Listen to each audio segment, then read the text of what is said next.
హారం కనిపించడం లేదా చిన్నత్తయ్య గారు?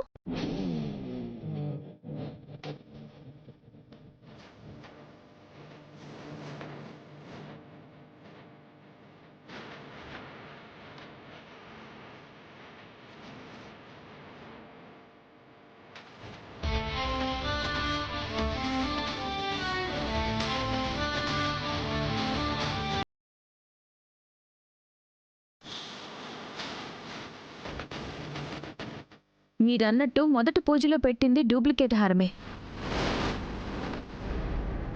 కానీ ఆ ప్లేస్లో ఒరిజినల్ హారం పెట్టింది నేను. పూజలో ఉన్నది డూప్లికేట్ హారం అని నాకు తెలిసాక మొట్టమొదటిగా అనుమానం వచ్చింది మీ మీదనే.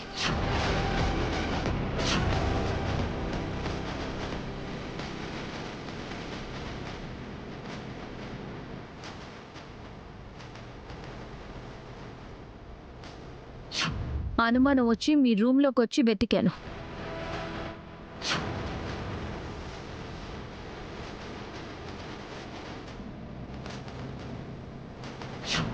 ఒక డూప్లికేట్ తాళం కనిపించింది.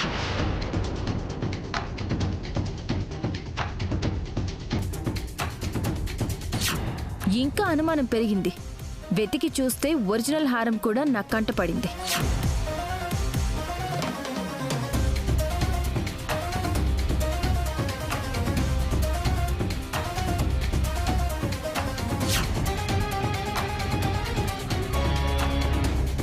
కానీ పూజలో ఉన్న డూప్లికేట్ హారం ప్లేస్లో ఒరిజినల్ హారం ఎలా వచ్చింది, ఎప్పుడొచ్చింది అని మీకు అయోమయంగా ఉంది కదా? పంతులు గారు పూజ మొదలుపెట్టే ముందు అందర్నీ కళ్ళు మూసుకుని ధ్యానం చేయమన్నారు. ఆ సమయంలోనే నేను డూప్లికేట్ హారం స్థానంలో ఒరిజినల్ హారం పెట్టడం జరిగింది.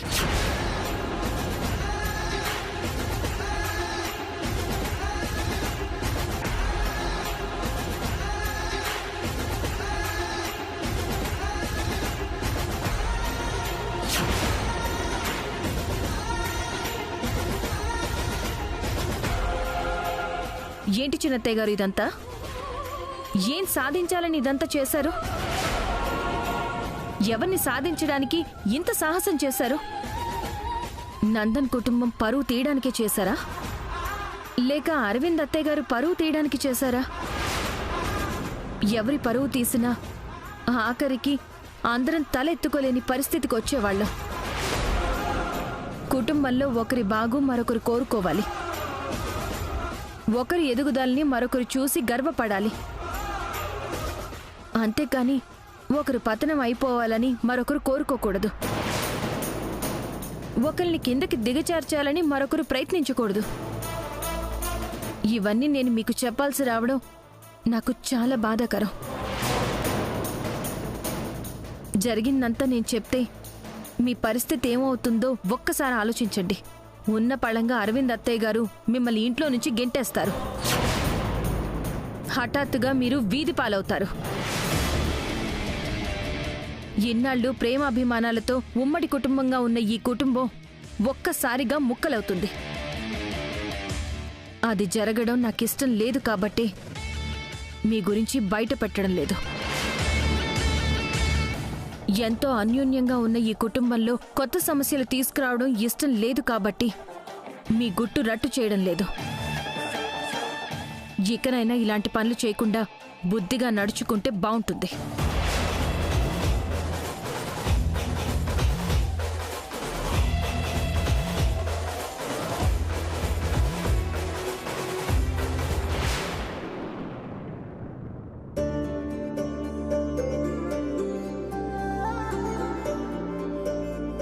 అరవిందా,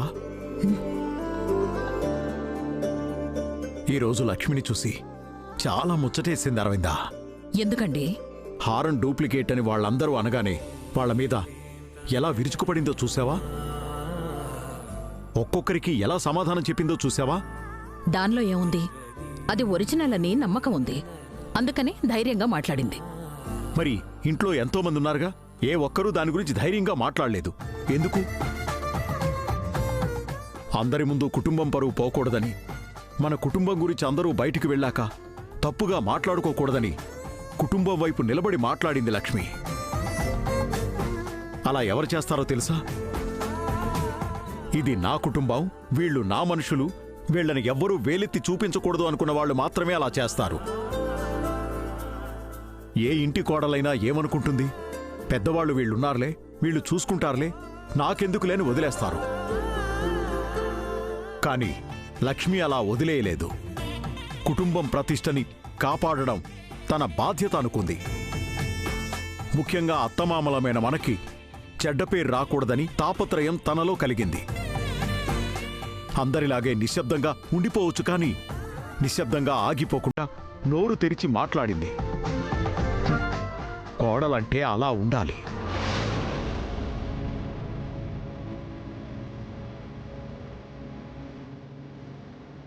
నీ కొడుకు జాతకంలో గండాలున్నాయి. కాకపోతే అవి నీ కోడలు నీ కొడుక్కి చేరువైనప్పుడు మాత్రమే నీ కొడుకుని మృత్యువు వైపు నడిపిస్తున్నాయి. నీ కొడుక్కి నీ కోడలు ఎంత దూరంగా ఉంటే అంత మంచిది.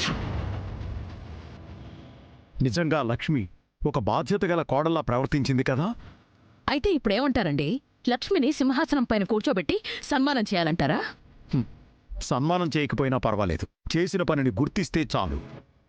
బేసిక్గా లక్ష్మికి అన్ని విషయాల్లోనూ కలగజేసుకోవడం అలవాటు. తనకి సంబంధం లేని విషయాల్లో కూడా వేలు పెడుతుంది. తనకు అనవసరమైన సందర్భాల్లో తలదూర్చుతుంది. దాంతో కొత్త కొత్త సమస్యల్ని సృష్టిస్తుంది. ఆ అలవాటునే మరొకసారి చూపించింది, అంతే. అంతకు మించి ఈ కుటుంబానికి, ఈ కుటుంబంలోని మనుషులకి పెద్దగా పనికొచ్చే పని చేసింది ఏమీ లేదు. ఆ మాత్రం దానికే కోడలు బంగారం, కోహినూరు వజ్రం అని చెప్పుకొని మురిసిపోకండి.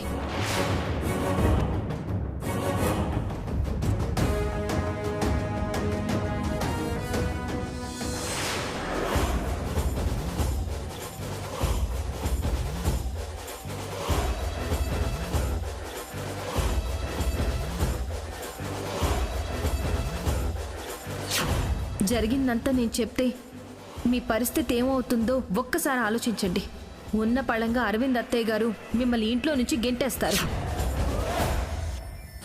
ఎంతో అన్యోన్యంగా ఉన్న ఈ కుటుంబంలో కొత్త సమస్యలు తీసుకురావడం ఇష్టం లేదు కాబట్టి మీ గుట్టు రట్టు చేయడం లేదు. ఇకనైనా ఇలాంటి పనులు చేయకుండా బుద్ధిగా నడుచుకుంటే బాగుంటుంది.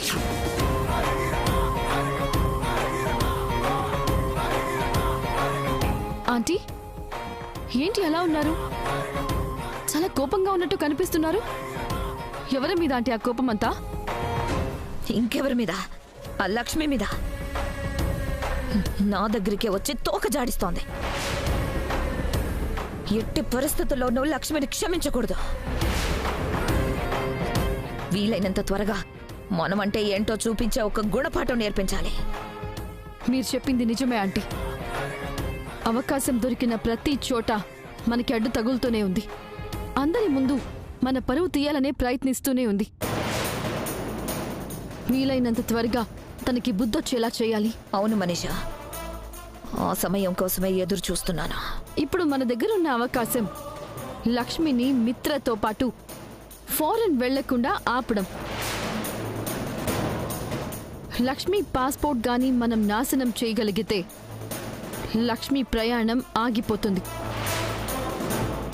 దాంతో లక్ష్మి మీద మనం దెబ్బ కొట్టినట్టు అవుతుంది. యూర్ రైట్ మనీషా, నువ్వు చెప్పినట్టు ఇక సమయం కోసం ఎదురు చూడడం లేదు.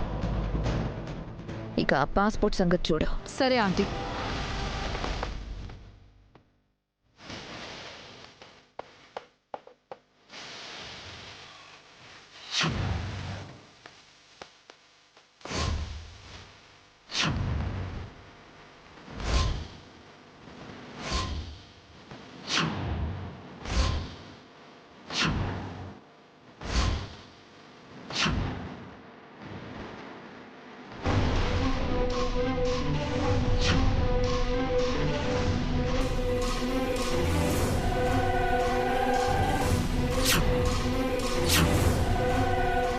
లక్ష్మి, రెక్కలు కట్టుకొని విదేశాలకు వెళ్ళిపోదామనుకున్నావా? నేనుండగా నిన్ను ఎలా వెళ్ళనిస్తాను?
వచ్చింది.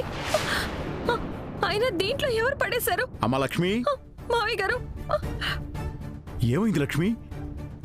పాస్పోర్ట్ నీళ్ళలో తడిచిపోయింది మావయ్య గారు. అయ్యో, అదెలా? ఏమో, అదే నాకు కూడా అర్థం కావడం లేదు మావయ్య గారు. అదేంటమ్మా, నీకు తెలియకుండా దాని పరిస్థితి ఎలా ఎందుకు తయారైంది? ఇప్పుడు పాస్పోర్ట్ లేకపోతే నువ్వు మిత్రతో పాటు టర్కీ వెళ్ళలేవు. అయినా కాస్త జాగ్రత్తగా చూసుకోవాలి కదమ్మా. ఏమో మావయ్య గారు, నాకేం అర్థం కావడం లేదు. నేను పెట్టింది ఒక చోట, ఇప్పుడు నాకు కనిపించింది మరో చోట. అయ్యో, ఏంటి లక్ష్మి ఇది? పాస్పోర్ట్ ఏంటి ఇలా ఉప్పు నీటిలో పెట్టిన ఊరగాయలాగా అయిపోయింది? అవునా ఆంటీ? పాస్పోర్ట్ ఇలా ఉంటే ఇక టర్కీ ఏం వెళ్తుంది? అక్కడ మిత్ర లక్ష్మిని కూడా తనతో పాటు విదేశాలకు తీసుకెళ్దామని విమానాల్లో తిప్పుదామని అనుకుంటూ ఉంటే ఇక్కడ లక్ష్మి ఏంటి ఇంత అజాగ్రత్తగా ఇలా చేసేసింది? అయ్యో, ఈ విషయం మిత్రకి చెప్పాలి. మిత్ర, ఇక్కడ చూడు ఏం జరిగిందో. ఆంటీ, చిన్నత్తయ్య గారు ఆగండి. మిత్ర గారు, మిత్ర, చిన్నత్తయ్య గారు. ఏమైంది పిన్ని? ఎక్కడెక్కడి నుంచో ఇటుకలు తెచ్చి ఏడాదిగా కట్టిన భవంతి అకాల వర్షాలకి అమాంతం కూలిపోయిందన్నట్టు ఇన్ని రోజులుగా ప్లాన్ చేసుకుంటున్న ఇంటర్నేషనల్ ప్రయాణాన్ని ఒక్కసారిగా అస్తవ్యస్తం చేసేసింది లక్ష్మి.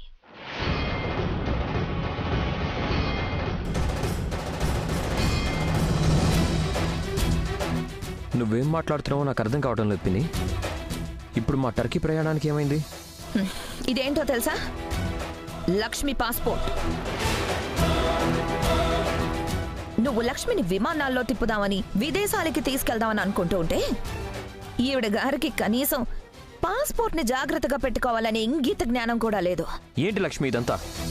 పాస్పోర్ట్ ఎంత ఇంపార్టెంటో నీకు చెప్పాను కదా. అన్నీ తెలిసి అంత అజాగ్రత్తగా ఎలా ఉన్నావు? నేను జాగ్రత్తగానే పెట్టుకున్నాను మిత్ర గారు, కానీ ఎందుకు అది తడిసిపోయిందో నాకు ఇప్పటికీ అర్థం కావడం లేదు.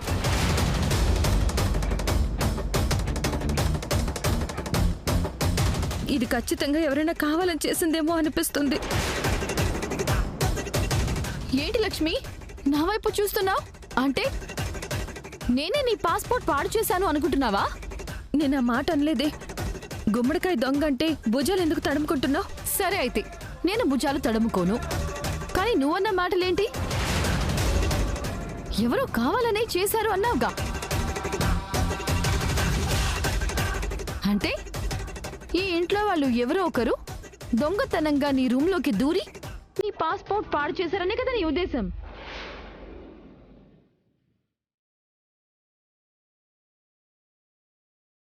అంత అవసరం ఇంట్లో ఎవరికుంది? పాస్పోర్ట్ పాడు చేసి మరి లక్ష్మి ప్రయాణాన్ని అడ్డుకోవాల్సిన అవసరం ఎవరికుంది? అలా అడుగు మిత్ర. చేసిన తప్పు చేసేయడం, మళ్ళీ దాన్ని సమర్థించుకోవడానికి ప్రయత్నించడం. అయినా ఏ రోజు జాగ్రత్తగా ఉంది కనుక ఈ రోజు పాస్పోర్ట్ జాగ్రత్తగా పెట్టుకోవడానికి? What is this Lakshmi? ఒక పని అప్పచెప్పినప్పుడు కాస్త అయినా బాధ్యత ఉండాలి.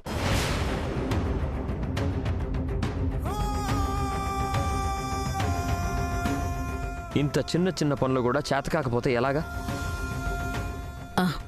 మిత్ర, ఒక్క నిమిషం.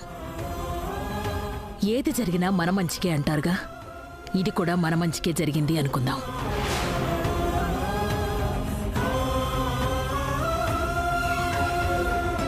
మంచికని ఎలా అనుకోమంటావు మోమ్? ఎంతో గొప్ప గొప్ప వాళ్ళు వచ్చే ఫంక్షన్, అలాంటి దానికి ఇంత ప్రిపరేషన్తో వెళ్తూ ఉంటే ఇలాంటి పిచ్చి పనితో తన ప్రయాణం క్యాన్సిల్ అయితే అది కూడా మంచని ఎలా అనుకోమంటావు? లక్ష్మి నీ పక్కనుంటే నీకెప్పుడు ఏ ప్రమాదం వస్తుందోనని నేను భయపడుతూ ఉన్నానురా.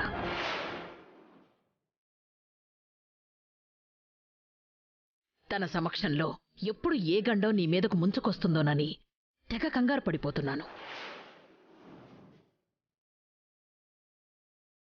ఇప్పుడు నీతో పాటు లక్ష్మి రాకపోతే నేనిక్కడ నిశ్చింతగా నిద్రపోవచ్చు.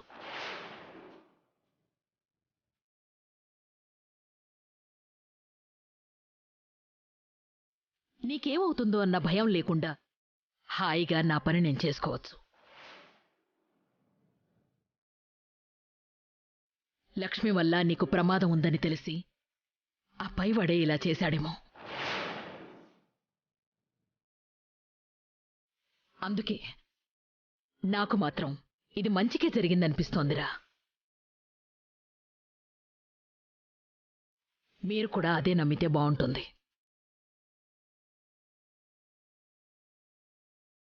ఏదైతేనే జరిగింది ఎలాగో మార్చలేం, అలాగని జరగాల్సింది ఆపలేం.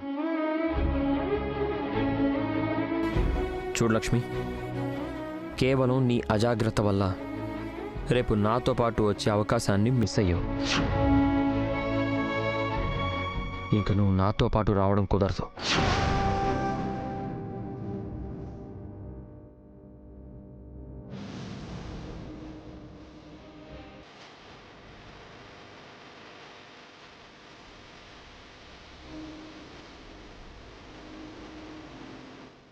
మనీషా, నువ్వైనా కాస్త జాగ్రత్తగా ఉండు. పాస్పోర్ట్, ఐడి ప్రూఫ్స్ అన్నీ కరెక్ట్గా ఉంచుకో. టైంకి మళ్ళీ ఇది లేదు అది లేదు అనకూడదు. నేను ఇలాంటి విషయాల్లో ఎంత పక్కాగా ఉంటానో నీకు తెలుసు కదా మిత్ర. Don't worry. లక్ష్మి ఇలా పిచ్చి పిచ్చి పనులు చేసి నేను ఏది పోగొట్టుకోను.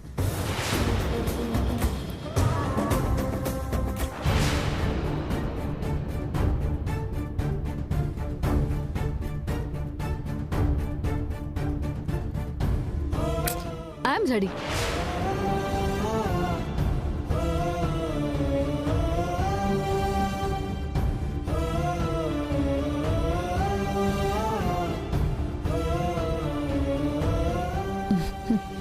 All the best.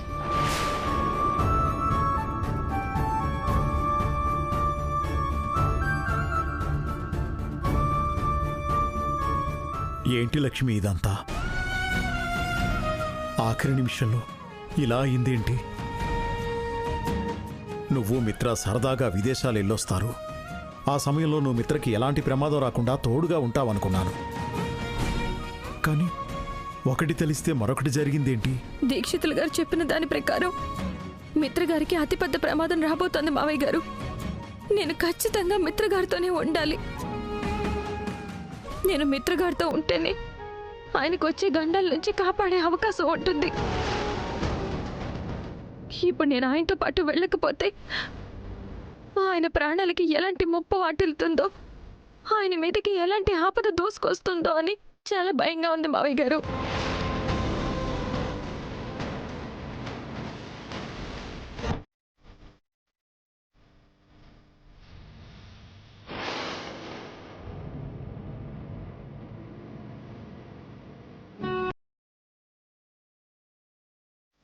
ఏంటి లక్ష్మి ఇదంతా?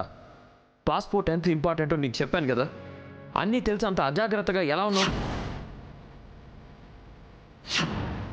ఒక పని అప్పచెప్పినప్పుడు కాస్త అయినా బాధ్యత ఉండాలి.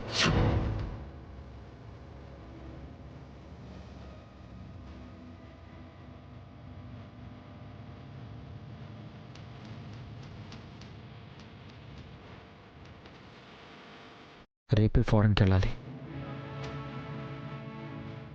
ప్రయాణానికి కావాల్సినవన్నీ సిద్ధం చేసుకున్నాం. ఈ టైంలో లక్ష్మి ఇలా చేసిందేంటి? నా వ్యక్తిగత జీవితం నా వ్యాపార జీవితానికి సమస్య కాకూడదని లక్ష్మిని నేను ఆ ఫంక్షన్కి తీసుకెళ్లాలనుకున్నాను. కానీ లక్ష్మి రావడం కుదరడం లేదు. రేపు ఫంక్షన్లో కానీ న్యూస్లో కానీ మిత్రానందన్ కావాలనే తన భార్యని తీసుకెళ్లలేదు అని ఒక కొత్త పుకారు పుడుతుంది.